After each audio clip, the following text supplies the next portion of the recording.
Bueno, parece que últimamente la solución para todos nuestros problemas es emprender. ¿A qué lo parece? Pues yo también he caído. Y como emprender no es empezar de cero ni crear algo de la nada, me gustaría compartir con vosotros hoy una historia de un emprendedor que me ha sorprendido por varias razones. En primer lugar, porque... no se oye, ¿no? En primer lugar, porque cambió el mundo de las comunicaciones. El aspecto de todos los móviles que tenemos en el bolsillo, de todos los ordenadores del mundo, de las tablets y los portátiles, sería completamente distinto sin su aportación. De hecho, cada vez que nos sentamos a redactar un documento, enviar un correo, escribir un tweet, estamos haciendo uso, sin saberlo, de su aportación. Un caso revolucionario, innovador, inspirador, que todos tenemos a mano. Ese emprendedor se llama Christopher Scholz. Inventó el teclado QWERTY en 1868 y luego lo vendió a Remington para la primera máquina de escribir que se distribuyó de manera más extensiva en 1873. Y desde entonces no ha dejado de utilizarse.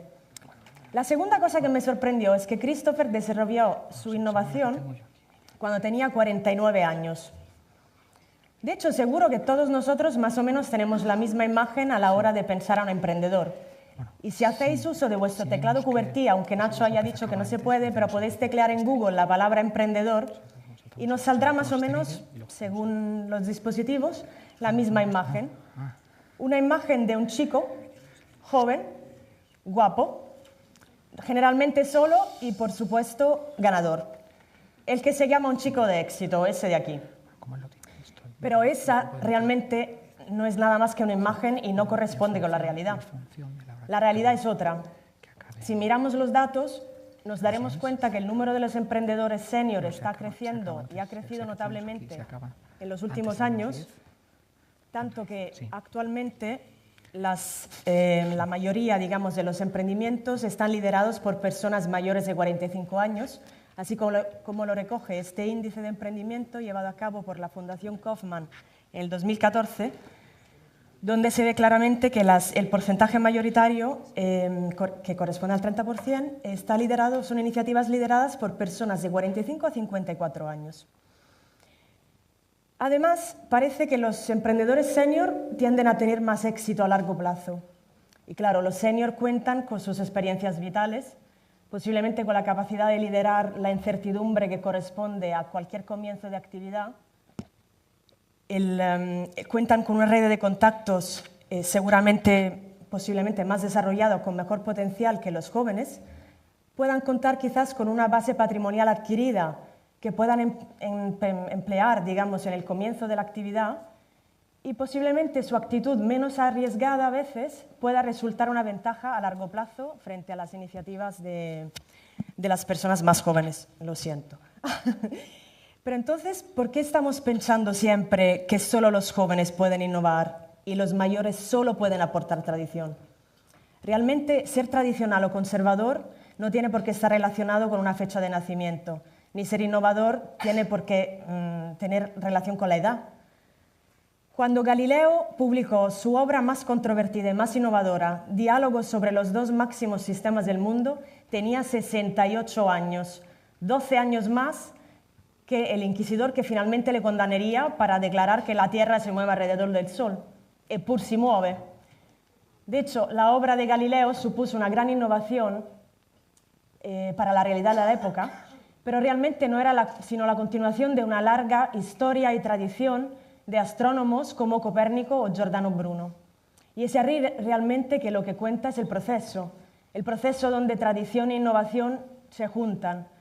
Como diría Isaac Newton un siglo después, si he logrado ver más lejos, ha sido porque he subido a hombros de gigante. Y realmente la innovación y la tradición van de la mano, no se oponen. No hay ninguna innovación posible sin la historia y el conocimiento que nos precede. Y asimismo, las reflexiones sobre las ideas de otros, nuestras propias experiencias y el compartirlas, hace que la innovación de la que somos capaces tenga mucha más relevancia o sea mucho más duradera. Pero volviendo al inventor, el teclado QWERTY cuenta con una distribución de teclas que ha permitido estandarizar el aspecto y el funcionamiento de todos los teclados del mundo hasta la actualidad.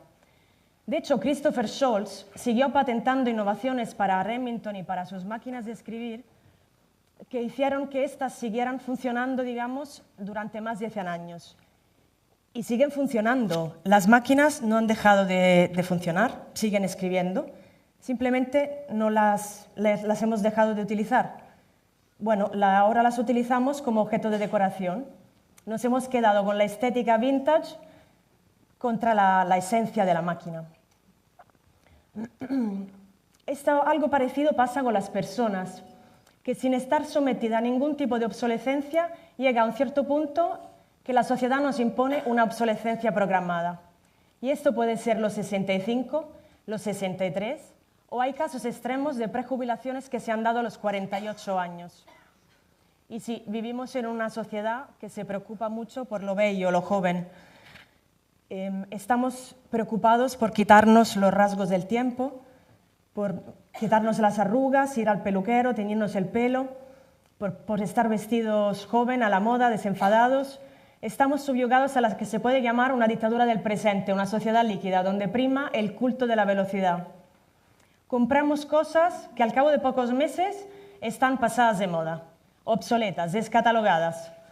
Descatalogamos constantemente personas y objetos, pero las personas no estamos programadas para esto.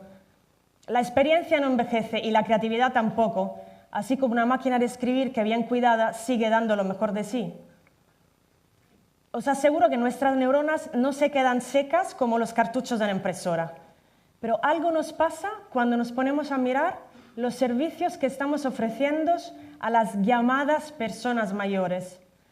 Viajes del inserso, centros de mayores para jugar al mus, formación de todo tipo, ocio. ¿Pero estamos pensando acaso que de mayores solo podemos ser receptores de ocio? Nos gusta el vintage otra vez, como los objetos. Y unas personas llegadas a una cierta edad nos gustan, nos hacen gracia, son monos. De repente les hemos colocado en una estantería y se han convertido todos en abuelas o abuelos sin hacer caso de si tienen nietos o no, o si les tienen en Australia.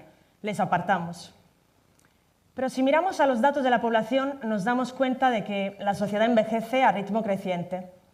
La población, las personas mayores de 65 años, representarán más de un tercio de la población en el 2050.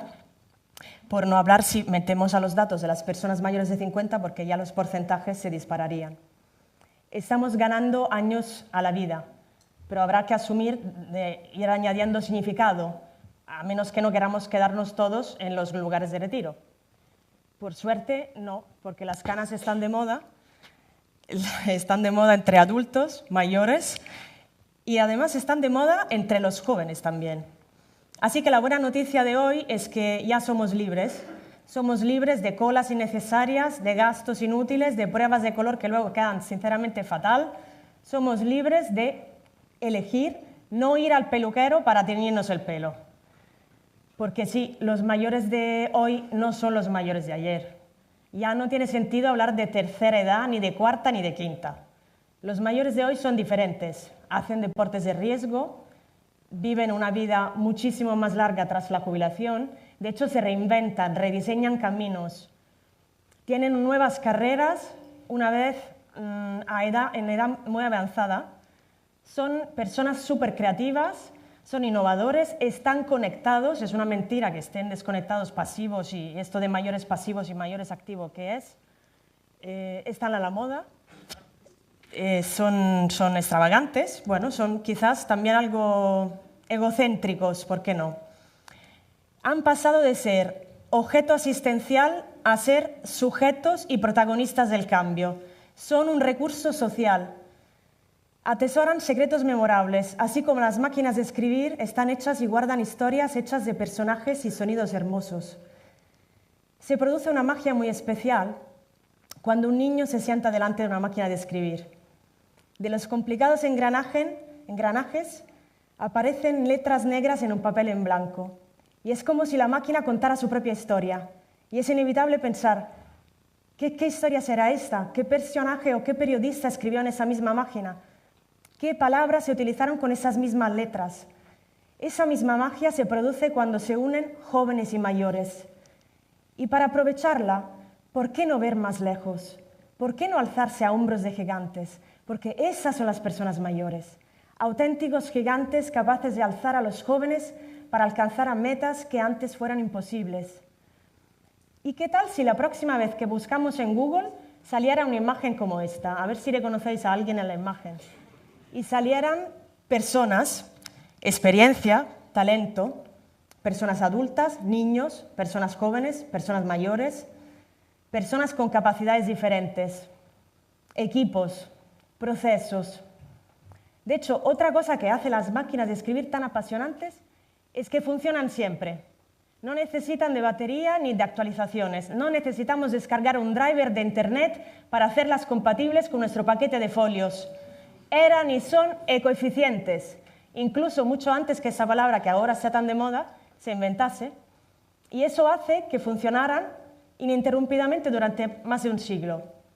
De la misma manera, podríamos buscar un aprovechamiento máximo de los recursos en la sociedad, que no se limite a reciclar materiales o energía, sino que se aproveche las esencias.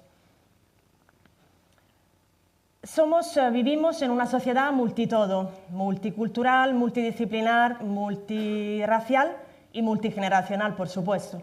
Esa diversidad es una oportunidad. ¿Somos capaces de ponerla en valor? ¿Por qué no volvemos a estrechar los vínculos entre las generaciones?